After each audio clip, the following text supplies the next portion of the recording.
Hello નમસ્કાર and good morning friends, welcome back to the channel. આજે આપણે active two પેસિવનો part 3 જોઈશું.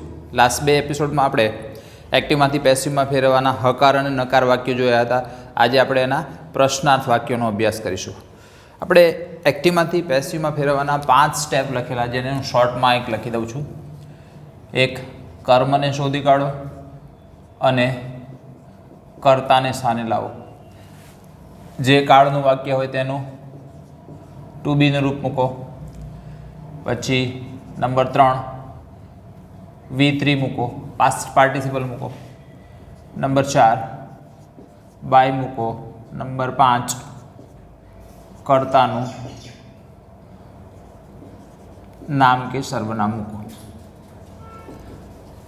આવા પ્રકારની વાક્ય રચનામાંથી આપણે હકાર અને નકાર વાક્યનું પેસિવમાં કેવી રીતે ફેરવવું એ બધા જ કાળના એક્ઝામ્પલ્સ લાસ્ટ બે વિડીયોમાં જોયેલા. આજે આપણે પ્રશ્નાર્થ વાક્યનું જોઈશું કેમ કરવું. એક માત્ર ફેરફાર કરવાનો આ સ્ટેપમાં. આ ટુ બીના રૂપને આપવાનો છે નંબર 1 અને 2. બાકી બધા સેમ રહેશે. 3 એટલે જે સ્ટેપ 1 છે એને 2 અને 1, આ 3, 4, 5 અને 6. આવું સ્ટેપ કરવાનું છે. ફેરફાર એક જ છે. એનું રીઝન આ છે કે રાજુ ઇઝ હકાર છે એટલે આપણે સ્ટેપ આપેલો 1, 2. હવે તમારે પ્રશ્નાર્થ કરવો હોય તો ઇઝ રાજુ, આ અહીંયા આવી ગયું, અહીંયા આવી થયું.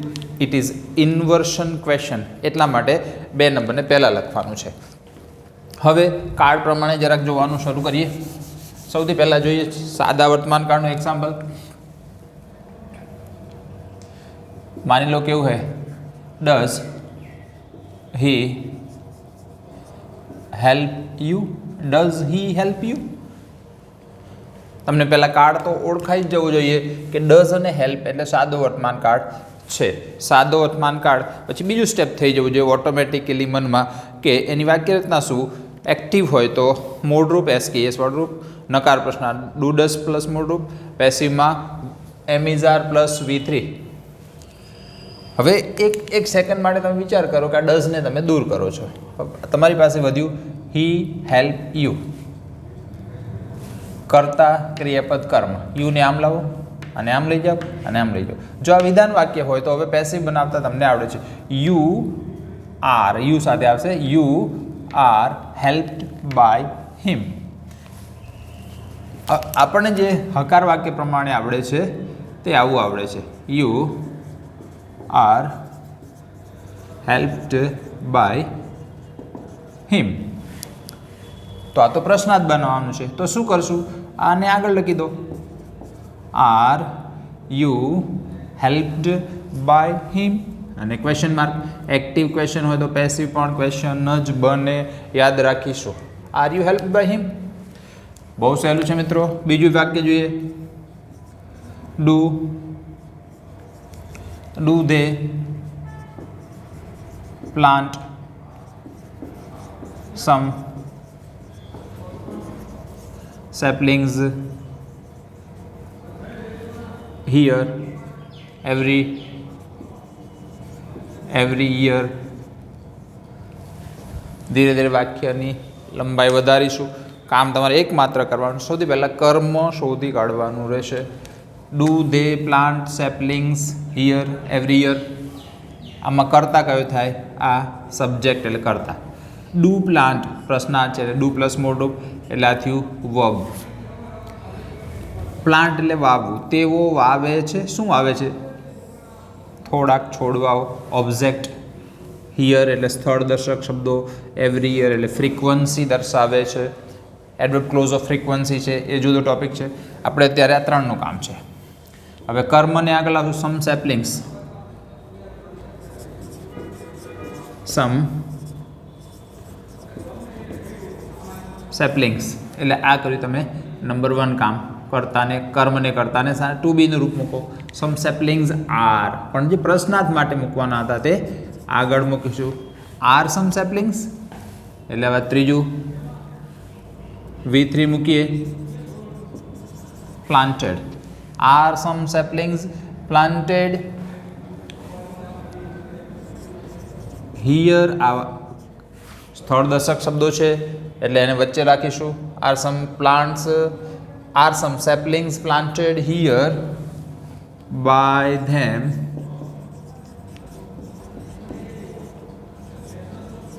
every year? અને ક્વેશ્ચન માર્ક થશે. પ્રશ્નાર્થ વાક્ય જો સાદા ભૂતકાળનું હોય તો શું થાય? તો ડીડથી સ્ટાર્ટ થાય. Did the king pardon the thief? શું ચોરે રાજાને માફ કર્યો? પાર્ડન એટલે માફ કરવું. અહીંયા એક શબ્દ હતો સેપલિંગ્સ એટલે નાના છોડવા અને સેપલિંગ્સ કહીશું. Did the king pardon the thief? રાજાએ માફ કર્યો કોને? ચોરને. તો ચોર બન્યો કર્મ. તો ધ થીફ હવેનું કામ કરી નાખીશું. ડીડ છે એટલે સાદો ભૂતકાળ. સાદો ભૂતકાળ એક્ટિવ હોય તો હકારમાં V2, નકારમાં પ્રશ્નાર્થમાં did plus V1, did plus V1. Passive હોય તો was were plus V3. Was અથવા વેર આની સાથે શું મૂકીશું? તો વોઝ. The thief was. તમારે આમ વાંચી જવાનું, ના સમજ પડે. The thief was. The thief were એવું આવે ને. હી શીટ વોઝ, બાકી બધા were. The thief was the thief. પ્રશ્નાર્થ બનાવી દો. Pardon ed pardoned by the king. હજુ એક જોઈએ.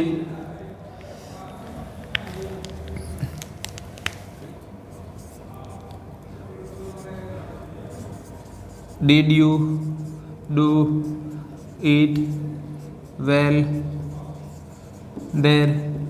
એકથી વધુ શબ્દો હોય તો તમારે શાંતિથી સૌથી પહેલાં કર્મ શોધી કાઢવાનું. Did you do it well there? Did you do, did do આ બન્યું ક્રિયાપદ, યુ બન્યું સબ્જેક્ટ એટલે કર્તા, આ વર્બ છે. શું તમે કર્યું? શું? ઇટ એટલે તે કામ. કેવી રીતે એડવર્બ છે. આ પ્લેસ દર્શાવે છે એટલે આ બેનું કંઈ કામ નથી. આપણું આટલી વસ્તુ છે કર્તા ક્રિયાપદ કર્મ. ઇટને આગળ લાવો તો વોઝ કે વેરમાંથી શું મૂકશો? Was it done. Do did done. આ ડીડ જુદું છે અને આ જુદું છે. આ ફાઇનાઇટ વર્બ છે, આ સપોર્ટિવ વર્બ છે. વોઝ ઇટ ડન એટલે આનું do did done. Was it done done well by you there? હજુ એક જોઈએ. માની લો કે મોડેલ ઓક્ઝિલરીનું હોય તો શું થાય? Can you solve this puzzle? Can you solve this puzzle?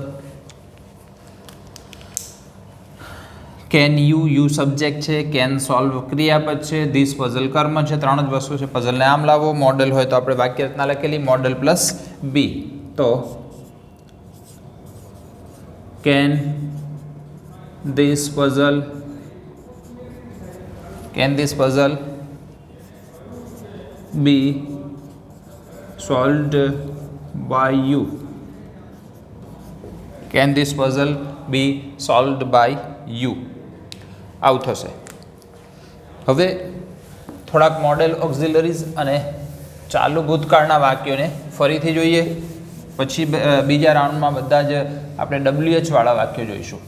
હવે મને લાગે છે આ ક્રમની તમને જરૂર નથી. ક્યાંક લખી રાખશો એને શોર્ટકટ સમજીને અને એ ક્રમ પ્રમાણે જ ફોલો કરવાનું છે. શરત બે છે કે તમને કાળ ઓળખતા આવડે અને એની એક્ટિવ પેસિવ વાક્ય રચના યાદ હોય અને કોઈ પણ વાક્ય લાંબુ હોય કે ટૂંકું હોય એમાંથી તમને કર્મ શોધતા આવડતું હોવું જોઈએ.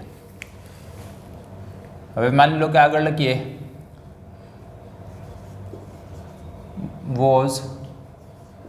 was he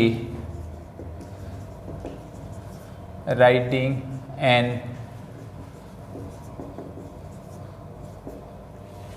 old bicycle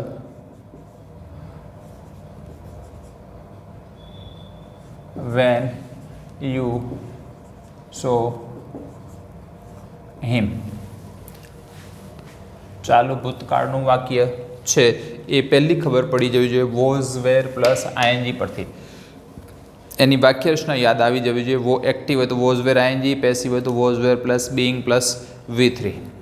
બીજું કામ કરી લેવાનું, કર્મ શોધી કાઢવાનું ફટાફટ. Was he subject, was riding ક્રિયાપદ, તે રાઇડ કરતો હતો, સવારી કરતો હતો. શું? એન ઓલ્ડ બાઇસિકલ કર્મ છે. આ બન્યું કંજક્શન, એટલે બે વાક્યને જોડે છે. અહીં બે જુદા જુદા વાક્ય છે. જો બીજામાં કર્મ હોય તો એનું પણ પેસિવ બનશે. અહીંયા છે આ સબ્જેક્ટ, સો એટલે જોયું, કોને જોયું? તેને, એટલે કર્મ છે. તો બે પેસિવ બનશે. Was an old bicycle, was an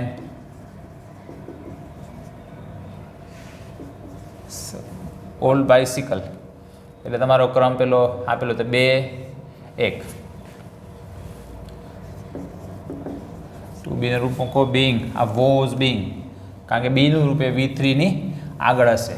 was an old bicycle being ride road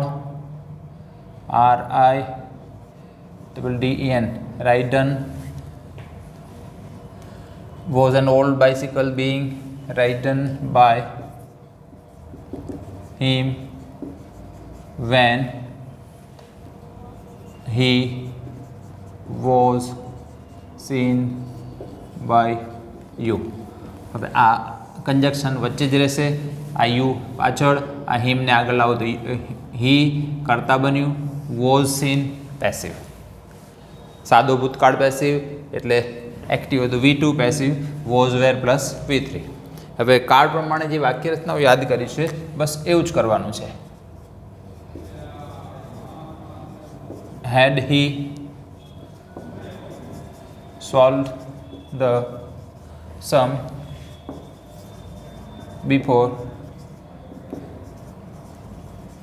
before the teacher called him. ટીચરે બોલાવ્યો તે પહેલાં શું તેણે દાખલો ગણી નાખ્યો હતો? અહીંયા પણ પહેલાં વાક્ય જેવું છે. આ છે કંજક્શન, એટલે ટોટલ 2 વાક્યો છે. આ વાક્યનો કર્તા આ છે. હેડ સોલ્વડ એ ક્રિયાપદ છે. શું સોલ્વ કર્યું હતું? સમ એટલે એ ઓબ્જેક્ટ છે. Teacher subject, verb object. એટલે આ 3ને આમ ફેરવીશું, આ 3ને આમ ફેરવીશું. પ્રશ્ન આ છે. હવે પૂર્ણ ભૂતકાળની વાક્ય રચના યાદ કરો. એક્ટિવ હોય તો હેડ પ્લસ V3, પેસિવ હોય તો had plus bin plus V3. એટલે હેડ તો કોમન જ છે, તમારે વિચારવાની જરૂર નથી. કરતા ગમે તે હોય. હેડ ધ સમ બીન. હવે તમને કદાચ પ્રશ્ન થાય કે આ બીન ક્યારે આવે, તો ફરી પાછું યાદ કરાવી દઉં. જે કાળમાં આઈએનજી આવતું હોય ત્યાં બીઇંગ આવે, યાદ રાખીશું. જે કાળમાં એચ આવતું હોય, હેવ, હેઝ, હેડ, ત્યાં બીન આવે. સાદો વર્તમાન કાળ કે ભૂતકાળ એમાં ન આવે. સાદા ભવિષ્યકાળમાં બી આવે. અને મોડેલ હોય, મોડેલ ઓક્ઝિલરીઝ, તો ફક્ત બી આવે. હેડ ધ સમ બીન. બીન પછી તરત V3 આવવું જોઈએ. સોલ્વડ. બીજું એક યાદ રાખીએ, HP, હેવ, હેઝ, હેડ સાથે P ફોર પાસ્ટ પાર્ટિસિપલ આપેલું હશે એટલે તમારે બનાવવાની જરૂર નથી. આ હેડ હોય તો પાસ્ટ પાર્ટિસિપલ આપેલું હશે એટલે તમારે અહીંયા લખવાનું થાય તો એ જ લખી દેવાનું રહેશે, બનાવવાનું વિચારવાની જરૂર નથી. Had the sum been solved by him, આ કંજક્શન વચ્ચે જ લખી દઈશું. બિફોર, અને આ 3ને આમ ફેરવીશું. હીને આગળ લાવો. He was cold. Was cold સાદો ભૂતકાળનું પેસિવ થયું. He was cold by the teacher, અને ક્વેશ્ચન માર્ક રહેશે. હજુ એક જોઈએ, should we not grow more and more trees? should we not grow more and more trees? શું આપણે વધુને વધુ વૃક્ષો વાવવા ન જોઈએ? મિત્રો, ચોમાસું ચાલે છે, વૃક્ષોને ઉગવાની સરસ મજાની સિઝન છે. એટલીસ્ટ એક વૃક્ષ વાવશો અને પર્યાવરણને બચાવવામાં મદદરૂપ થશો.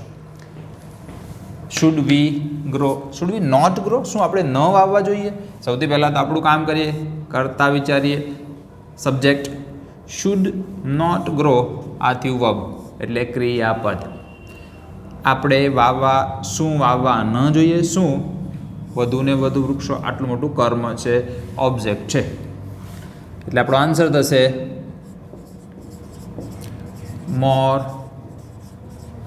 And more trees. પાછો પ્રશ્ન થઈ ગયો કે આ તો પ્રશ્નાર્થ વાક્યનું પેસિવ કરવાનું છે, એટલે આ કર્મને સીધું જ અહીં લાવવાની જરૂર નથી. તો શું આવશે? મોડેલ ઓક્ઝિલરીઝ આગળ આવી જાય. એટલે પ્રશ્નાર્થ થયું. આ ઉલટ પ્રશ્ન કર્યું તો should more and more trees,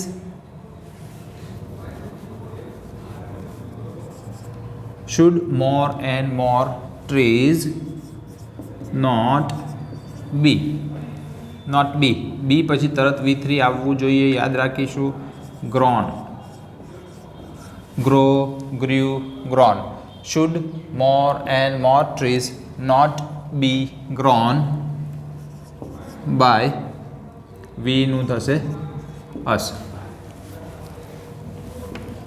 હજુ એક લખીએ આવું જ વાક્ય.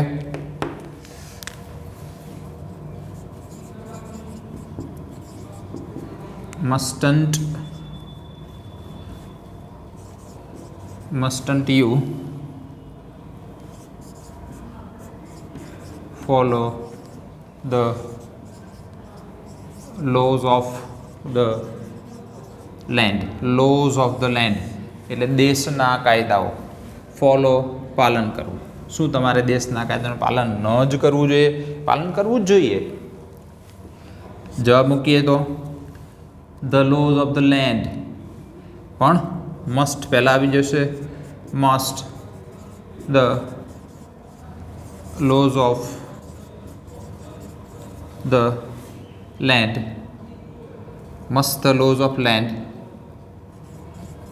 not be V3 મૂકીએ followed by you નું you. હજુ એક જોઈએ. Can a crow fly high? Can a crow fly high? ફરીથી મોડેલ ઓક્ઝિલરીને પહેલાં લખી જ દઈએ, કારણ કે કર્મ બદલાય પણ મોડેલ તો એ જ રહેશે. તો કર્મ શોધી કાઢો. ક્રો એટલે કાગડો ઊંચે ઉડી શકે, ઉડવાની ક્રિયા કરે છે એટલે વર્બ. આ verb can fly. Can a crow fly high? વિચારો, કર્મ છે કે નહીં, કેવી રીતે શોધી શકાય? તો can a crow fly, fly એટલે ઉડવું. શું શું ઉડે? એનો કોઈ જવાબ છે? ના. કોને ઉડે? એનો કોઈ જવાબ છે? ના. તો આ વાક્યનું પેસિવ બને નહીં. તો આવું ક્યાં પૂછાય? કમ્પિટિટિવ એક્ઝામમાં પૂછાય અને કરેક્ટ ધ સેન્ટેન્સમાં પૂછાય. તમને કરેક્ટ ધ સેન્ટેન્સમાં પૂછાય. એક વાક્ય આપેલું, 4 ઓપ્શન હોય, 3 આડાવડા જવાબ હોય અને ચોથું હોય ઉપરનામાંથી એક પણ નહીં. તો જેમાં કર્મ આપેલું હોય એ જ વાક્યનું પેસિવ બને. ભલે તમે ગમે તેટલા નિયમ ગોખી નાખ્યા હોય, પણ સૌથી પહેલું કામ કરવાનું કર્મ શોધવાનું કરશો.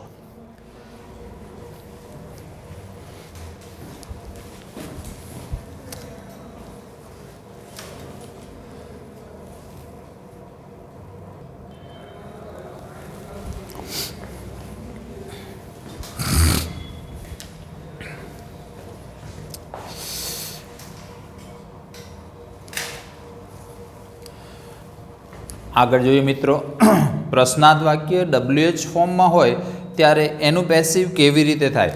WH ફોર્મ જુદા જુદા છે, હુ, વોટ, વેર, વેન.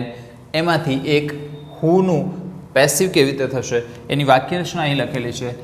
હુવાળો પ્રશ્નાર્થ હોય તો બાય હુમ, પછી ટુ બી અથવા ટુ હેવ અથવા મોડેલ ઓક્ઝિલરી પ્લસ કર્મ પ્લસ બી બીન બીઇંગ પ્લસ V3 પ્લસ વધારાના શબ્દો. કાર્ડ પ્રમાણે વાક્ય જોવાનું શરૂ કરશું. પહેલું છે who tells you a story daily. તમને રોજ એક વાર્તા કોણ કહે છે? પેસિવ બનાવવાનું શરૂ કરો એ પહેલાં બે કામ કરી લો. કાર્ડ ઓળખી લો. તો ટેલ્સ એટલે સાદો વર્તમાન કાળ છે. સાદો વર્તમાન કાળ એક્ટિવ હકાર હોય તો મૂળ રૂપ એસકેએસ વર્ડ રૂપ, અને એનું પેસિવ થાય એમ ઇઝ આર પ્લસ V3. આ પહેલું કામ. બીજું કર્મ શોધી કાઢો. હુ ટેલ્સ કોણ કહે છે? તો શું કહે છે? સ્ટોરી. એટલે આ થયું ઓબ્જેક્ટ કર્મ. સ્ટોરી કોને કહે છે? યુને, એટલે એ પણ કર્મ થયું. પેસિવ બનાવવાની શરૂઆત કરીએ. By whom. હવે બે કર્મ છે તો શું થશે? બે પેસિવ બને. તમારે એક્ઝામમાં તમને જે આવડે એ એક જ બનાવવાનું. ધારો કે યુને આગળ લાવીએ. By whom are you. આ યુ સાથે આર આવ્યું છે. સ્ટોરી લઈએ. By whom is a story. By whom is a story. By whom are you. સાદા વર્તમાન કાળમાં એક્સ્ટ્રા બી નહીં આવે તો આવશે ત્રીજો નંબરે કર્મ. ટેલનું થશે ટોલ્ડ. સોરી V3 આવશે, કર્મ નહીં. V3 ક્રિયાપદનું ત્રીજું રૂપ. By whom are you told. હવે બે કર્મ હોય ત્યારે જો ધારો કે એક ને બે કર્મ છે, એ ક્રિયાપદ પછી હોય, આ એક કર્મને તમે એમ કાઢી લો છો એટલે કે આગળ લાવો છો, ત્યારે બીજું કર્મ ક્રિયાપદને અડી જાય, જે અહીંયા તમારે ધ્યાન રાખવાનું. સ્ટોરી એટલું ઇટ મીન્સ કે તમે યુથી બનાવો તો સ્ટોરી અહીંયા આવી જાય, સ્ટોરીથી બનાવો તો યુ પાછળ રહે. વાંચીએ હવે. By whom is a story told you. By whom are you told a story.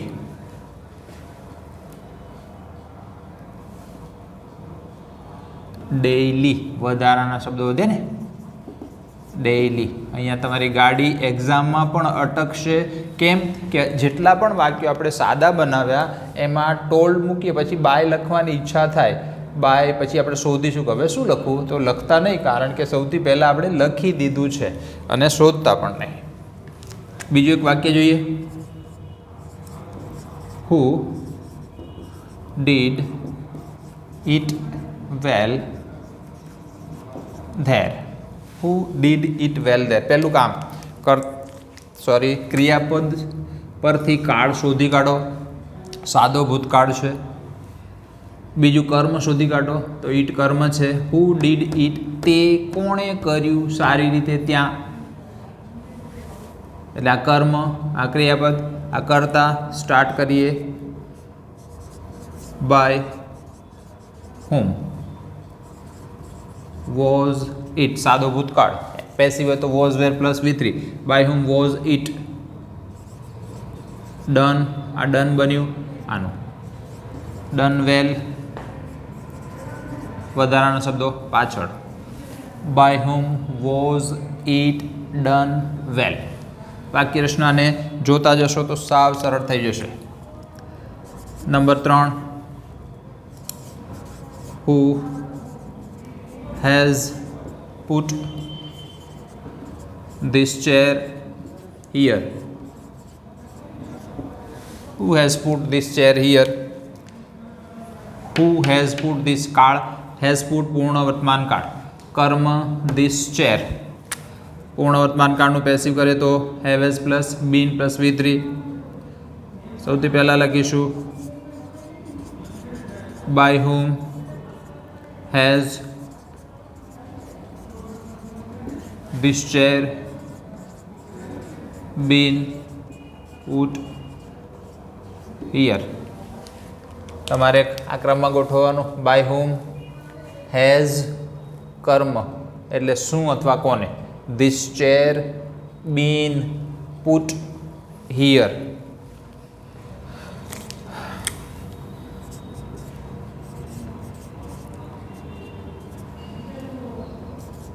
હજુ એક જોઈએ.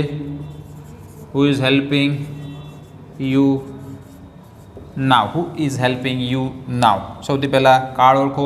ઇઝ હેલ્પિંગ ચાલુ વર્તમાન કાળ, એનું પેસિવ કરો તો am is are plus being plus V3.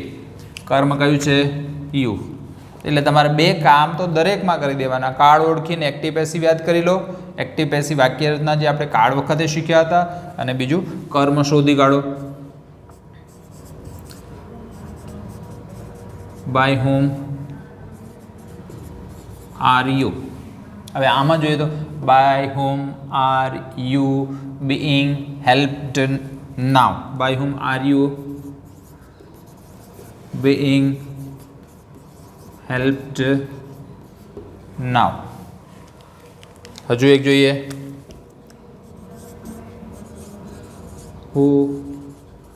Who can solve this sum. આ દાખલો કોણ ઉકેલી શકે?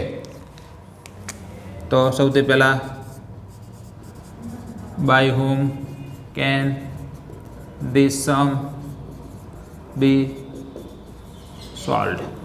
આ can plus be, modal auxiliary હોય તો બી આવે. આમાં જુઓ તો by whom can this sum be solved. વધારાના શબ્દો નથી, પ્રશ્નાર્થ ચિહ્ન મૂકશો.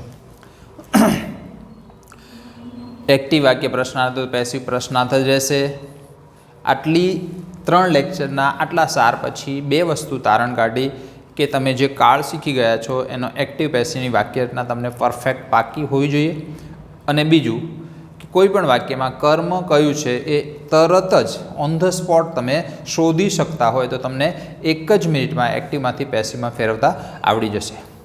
નેક્સ્ટ વિડીયોમાં ફરી મળીશું. ત્યાં સુધી good bye. Take care of your self.